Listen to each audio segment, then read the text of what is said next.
But first, last night's budget. It was a shocker and it's been very badly received. And that's not surprising really, as it's the budget the government never wanted to deliver, as it had no good story to tell, no credible plan for Australia's future. Hence Fig Jam Jim's pathetic claims that the forecasts were better than they'd been at the end of the pandemic. And the derisory, insulting offer of $5 a week in terms of a tax cut sometime next year. 70 cents a day. And the PM expects his government to be rewarded for this by giving him and the Greens a second term. You've got to be kidding. What we see in this budget is a budget for the next 5 weeks, not the next 5 years. What they're offering Australians is 70 cents a day in a year's time, at a time when a typical Australian family with a mortgage has had to find $50,000. And that's why Labor is having to put band-aids on bullet wounds. You know, it's a cruel hoax. This is just an election bribe. 70 cents a day in a year's time. Seriously? As if that, the 70 cents a day in a year's time somehow makes up for an 8% plus fall in our living standards, 2 successive years of falling GDP per person, and as I showed you last night, the average Australian left thousands of dollars worse off thanks to massively higher mortgage repayments, higher rents, grocery price inflation, falling real wages, surging power bills, and much higher tax through bracket creep. All of this since this sorry excuse of the government was elected 3 years ago. And that's even after the government's various handouts trying to use your money to compensate you for its policy failures. Just have a look at this admission hidden away in the fine print of the budget papers. It reveals in black and white that without taxpayer rebates, so your money given back to you, power bills would be some 45% higher. This from a government that promised to cut those bills by $275 per household per year. Reducing power prices by $275. Reducing power prices by $275. By 2025, $275 a year. $275 a year. We'll get power prices down by $275 a year. $275 for the average house, lower in 2025 than today.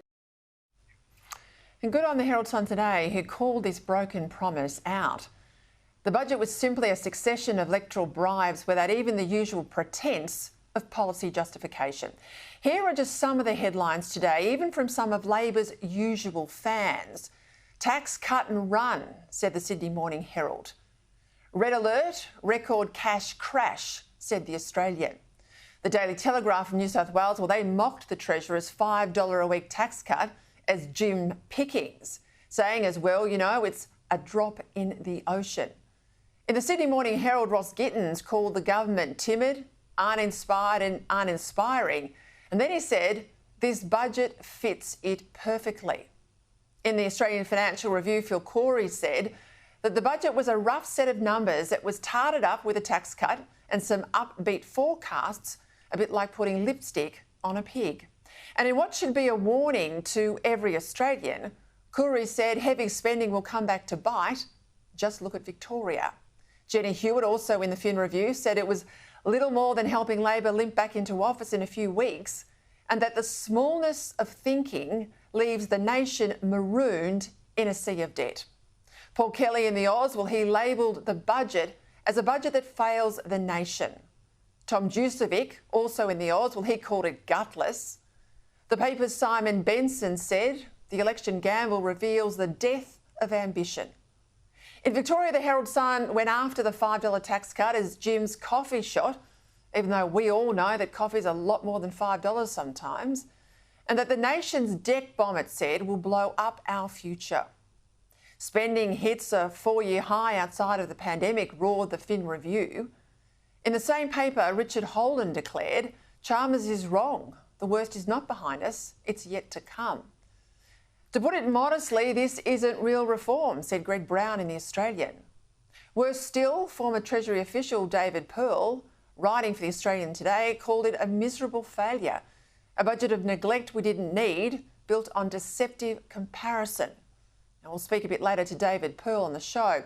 On defence, Cameron Stewart wrote, big talk of threat, little funds action. And the former editor-in-chief of the Financial Review, Michael Stutchbury, well, he said it was a budget without a budget policy.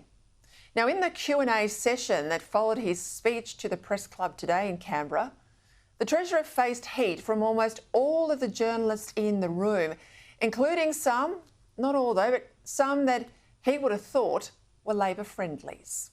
Why are you exploiting the lack of awareness from the voting public about where and how all that extra tax revenue you've got is being spent, not saved? In the budget is about making room for these sorts of things, which are tax cuts, cost of living relief and investments in Medicare. But is that double counting? Because sure, yes, you've made previous savings over this term of parliament, but that doesn't necessarily give you a new saving to fund a new initiative. So that this budget is not a set and forget document. So my question, Treasurer, is do you feel like a hypocrite today? I mean, to put it bluntly, he had his backside handed to him by the journalists today. As anyone who's been paying attention to Canberra knows, the government's entire election strategy is to promise so-called cost of living relief handouts and then to claim that Peter Dutton will take them all away. Now, that's all they've got. Not an economic plan to save the country, just a political plan to try and save themselves. They were all at it again in the Parliament today, pulling the stunt of legislating their 70 cents a day tax cut just so that they can say Dutton will oppose it. Just 70 cents a day in 15 months' time is going to help them with their mortgage, energy, insurance and grocery bills today. If you really cared about the cost of living, you would have voted for our tax cuts. This does set up a very substantial contrast at the next election between this side of the House helping Australians with the cost of living and cutting taxes for every Australian taxpayer. Look at the face of his colleagues there behind him. They're not buying the Treasurer's spin. They're deeply worried about their seats and they know they're in trouble. Now, as a nation, we are in deep trouble. Our standard of living's falling, our economy's declining, our society, well, it's divided and our security is vanishing. And it will only all get worse if the government's re-elected because the only way they can hold on to power is with the Frankenstein option of an Albanese-Bant alliance. Now, please, Peter Dutton, give us something worth voting for tomorrow night. I said on Monday this needs to be the speech of his life. For Australia's sake, we hope it is.